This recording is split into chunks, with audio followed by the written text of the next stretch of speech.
Bienvenue à tous pour notre analyse des sources du jour. Aujourd'hui, on se penche sur des développements géopolitiques assez marquants. Oui, bonjour.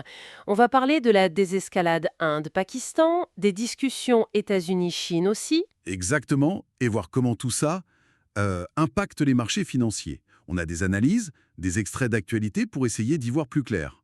Ok, décortiquons tout ça. Commençons, si vous voulez bien, par l'Inde et le Pakistan. Il y a eu des signes d'apaisement, c'est vrai, après l'opération militaire indienne. Mhm. On note par exemple la réouverture de 32 aéroports près de la frontière. C'est pas rien.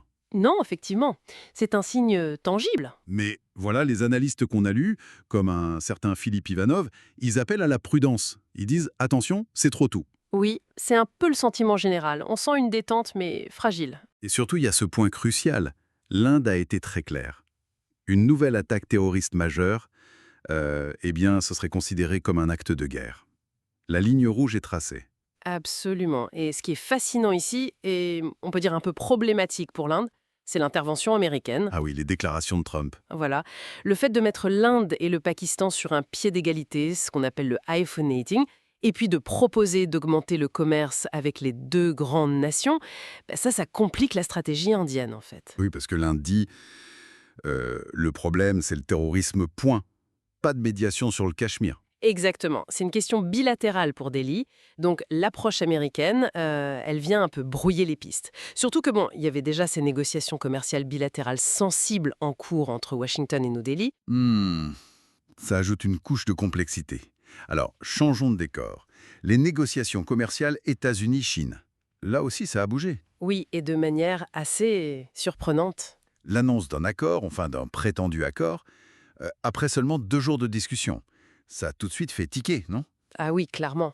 Le scepticisme était palpable. Dans nos sources, on lit des commentaires du genre Trump classique. Grosse annonce, mais Mais peu de détails concrets derrière. c'est ça. Un peu comme l'accord cadre avec le Royaume-Uni dont on n'a jamais vraiment vu la couleur. Hum. Un analyste utilise même l'expression « fake it till you make it ». Faire semblant jusqu'à ce que ça marche, quoi. Oui, c'est une interprétation.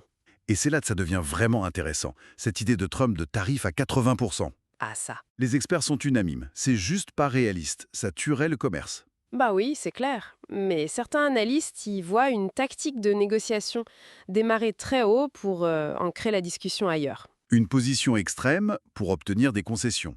Peut-être. En tout cas, il faut remettre les choses en perspective. Ce qu'on a là, c'est probablement plus un cadre de discussion. Une feuille de route, disons. Plutôt qu'un accord fidélisé. Voilà, exactement. On est loin d'un texte contraignant. Et pourtant, l'effet sur les marchés a été immédiat. Ah oui, ça a réagi fort. Grosse hausse en Asie, les contrats à terme américains qui bondissent. Du coup, la question que posent les analystes, c'est est-ce qu'on assiste à un vrai déblocage ou juste une pause, Une trêve taxique. une accalmie temporaire? C'est ça.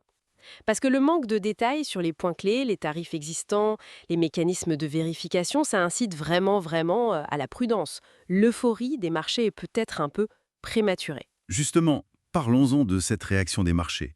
Le mot qui revient partout, c'est « appétit pour le risque », le fameux « risk-on ». Mhm.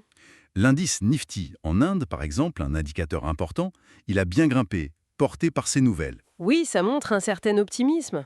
Mais attention, c'est pas uniforme. On voit des mouvements sectoriels assez différents.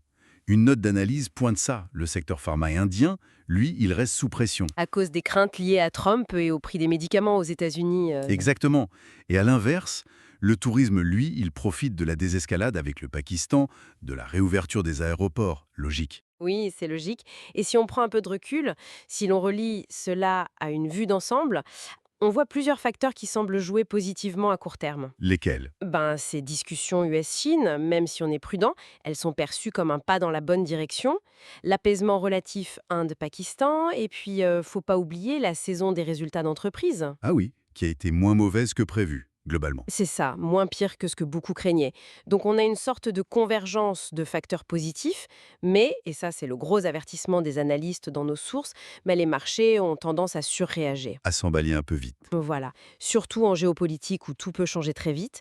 Donc comprendre cet écart possible entre le sentiment un peu euphorique du marché et la réalité qui reste très incertaine. Alors, au final, qu'est-ce que tout cela signifie, si on essaye de résumer? D'un côté, on a une désescalade, en apparence au moins, sur deux fronts géopolitiques majeurs. Mais on ne sait pas si c'est solide, si ça va durer. C'est ça, l'incertitude demeure. Et de l'autre, des marchés financiers qui réagissent très positivement, peut-être même trop si on écoute certains analystes. Exactement.